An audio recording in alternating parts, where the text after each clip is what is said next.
Of all the many unprecedented technological marvels that were discovered or innovated during the Dark Age of technology, the device that would one day become known as the Golden Throne is one of the most perplexing. The core of the Golden Throne would be discovered by the Emperor of Mankind within a set of ancient ruins located within the vast deserts of Asia, even though the Emperor himself remained unaware of the device's origin. Over time, the Emperor would begin experimenting with the mechanisms of the Golden Throne, which would eventually result in the undertaking of the Imperial Webway project. The core components of the Golden Throne would be installed within the Emperor's laboratory, deep within the heart of the Imperial Palace, connected to both the psychic beacon known as the Astronomicon, as well as to a gargantuan golden gateway. This gate, which was large enough to allow a Warhound-class Scout Titan to pass without difficulty, was the conduit that would grant humanity access to the Webway, the subspace network that was created by the ancient Xenos race known as the Old Ones, and inherited by their creations, the Eldari. The Emperor's intent was for humanity, like the Eldari, to use the Webway to traverse across the vast expanse of space, instead of utilizing the dangerous and often unpredictable currents of the warp. To function as intended, the Golden Throne could only be operated by a psyker of incredible potency.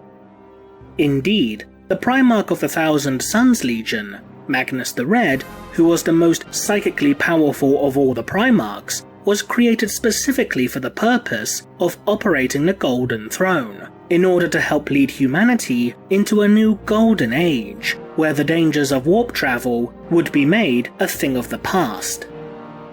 Ironically, however, it would be because of Magnus the Red using his sorcerous powers to breach the Terran Webway Gate in his attempts to warn the Emperor of Horus's betrayal just prior to the onset of the Horus Heresy, that the Golden Throne would suffer extensive, if not irreparable, damage.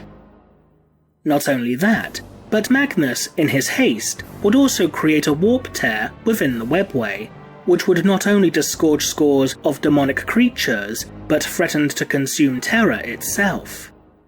As a result, the Emperor would be forced to attempt to harness the now rampant and uncontrolled energies of the Golden Throne in order to prevent this warp tear from engulfing the Sol system completely, the actions of which would cause immense physical and psychic trauma to the Master of Mankind. Following the siege of the Imperial Palace, and the Emperor's duel with Horus Lupercal, the Emperor, now mortally wounded, would instruct Rogel Dawn, the Primarch of the Imperial Fists Legion, to inter his body into the Golden Throne. The throne itself would be further modified with a number of ancient and advanced technologies, such as stasis fields and psi-fusion reactors, in order to act as the Emperor's life support system.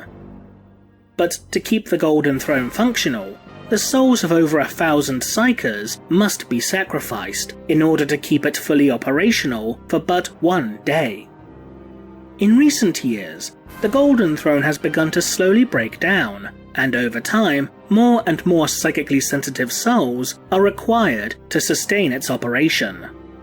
By M41, over 4,000 souls are needed each day to keep the Golden Throne from breaking down completely, and the knowledge to maintain the functions of many of its components have since become lost to the Imperium. In desperation, an expedition incorporating members of the Inquisition and the Adeptus Mechanicus would enter the Webway, with their destination being the realm of Commorragh, the dominion of the Drukhari, the perverse and sadistic cousins of the craft-world Eldari, the Essayani. A bargain was then made between this Imperial expedition and this cruel Xenos race. So what could this bargain between the two factions have entailed? The most obvious answer would appear to be for the Drukhari to repair the Golden Throne. While many of the Golden Throne's components remain a mystery in regards to their operation and maintenance to the tech priests of the Adeptus Mechanicus, it is known that at least a portion of the throne's construction is comprised of Eldari technology as documented with the following passage from the novel Ghost Warrior. One was brought forth from the distant past, a true legend from the time when the Emperor of mankind walked abroad among the mortals, rather than existed as a vampiric husk, sustained by the souls of his own servants and technology stolen from the Eldari. Since the Drukhari are understandably familiar with how such technology operates, then it would be logical for the Imperium to seek their assistance in regards to repairing the Golden Throne. This way, not only could the throne continue sustaining the Emperor's life support systems, but also allow the Emperor to continue focusing the energies of the Astronomicon, allowing Imperial vessels to navigate through the warp with relative accuracy. But why would the Imperium seek aid from the denizens of Commorragh in this matter, instead of besieging one of the Asciani craft worlds for help? Not only do the Drukhari frequently raid Imperial worlds in order to capture slaves or cause indiscriminate slaughter, panic, and mayhem, but the craft worlds as a whole have a history of maintaining better political relations with the Imperium. These relations have resulted in not only numerous militaristic alliances, despite the fact that conflicts have frequently arisen between the two groups, but in some cases, genuine treaties of peace and friendship, such as the pact between craft world Biotan and the Imperial world of Talon. The answer to this particular question would appear to have a simple answer. The Drukhari, as a whole, compared to their Asciani cousins, are completely unscrupulous, and because of this, are willing to undertake many tasks, no matter how unsavory, for the right price, be it the selling of weaponry, slaves, or even hiring themselves out as mercenaries to the highest bidder. The cost of repairing the Golden Throne, and by extension keeping the Emperor of Mankind alive, would be astronomical, for the Drukhari themselves are well aware of how important such a figure is to the human species. The price paid would even be documented with the following quote from the Inquisitorial Lord Adamara Rassilo, from the novel Carrion Throne. Rassilo would attempt to prevent the Inquisitor Erasmus Crowell from slaying a Drukhari homunculus that Rassilo herself had helped in smuggling to Terra. They cannot repair the throne. You understand that? Do you see what that means? So they are searching for something else, something beyond the understanding of the Martian priesthood. Embassies have been sent, treaties made, technology, souls, planets, all have been traded. To judge if they could truly help us, one would have to be brought here to speak to those charged with maintaining what remains, to be shown the faults. And though we knew the risks, and we knew there were those on the council who would never agree to it, the order was given.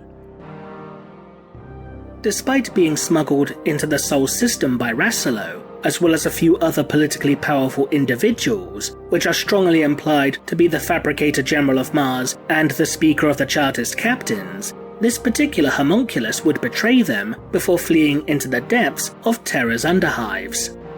The homunculus would then use the population of the underhives to create a vast horde of abominations known as grotesques, with which he sought to breach the walls of the Imperial Palace, in order to see the Emperor with his own eyes before the Master of Mankind perished. However, the Drukhari would never get the chance, for he would eventually be killed by one of the Emperor's custodian guard. Despite this particular homunculus betraying his employers, there is some evidence to support the notion that a number of Drukhari are still attempting to repair the Golden Throne in their own way. As detailed within the 8th edition Drukhari Codex, a near-perfect simulacrum of the Golden Throne that was caked in gore would be discovered by the Inquisition upon what was described as a wandering moon, following the abduction of multiple custodies. However, before the Imperial agents could send word of their findings back to Terra, the homunculi coven of the Twisted Spiral would appear and slay them all. This could suggest that this tortured throne could be part of the Twisted Spiral's experiments to see if they could, essentially, reconstruct the Golden Throne from scratch, and that their actions in kidnapping multiple warriors of the Custodes could be to, in essence, test the functionality of this new throne in order to make sure it is compatible with human physiology. Given the amount of gore and viscera documented by the Inquisitorial Investigation Force that discovered the tortured throne, then if this was indeed part of the Twisted Spiral's experiments in repairing the Golden Throne, the process clearly needs some form of refinement. Alternatively, the Twisted Spiral could simply have constructed an elaborate device of torture reminiscent of the Golden Throne in order to satisfy their cruel and sadistic natures, taking pleasure in the irony that a defender of the Golden Throne would die upon a device so similar in appearance. But instead of the Imperium seeking the aid of the Drukhari to repair the Golden Throne, what if they instead sought a different method to either preserve the Emperor's life or, perhaps, even resurrect the Master of Mankind from his state of undeath? The homunculi of the Drukhari are themselves masters of genetic engineering and experimentation, but more importantly, they have obtained the ability to effectively transcend death, becoming for all intents and purposes immortal. The homunculi accomplish this by leaving a small portion of their very essence within specially constructed rune-laden caskets or extra-dimensional pockets, which will regenerate the body of the homunculus upon their death.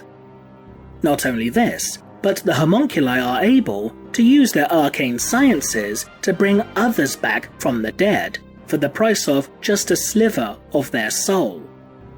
A notable demonstration of such an event in recent times was following the assassination of the Supreme Overlord of Commorragh, Asdrubal Vecht. When the Archons of the numerous Cabals attended Vecht's great wake, they would be slaughtered by the Harlequins of the Veiled Path.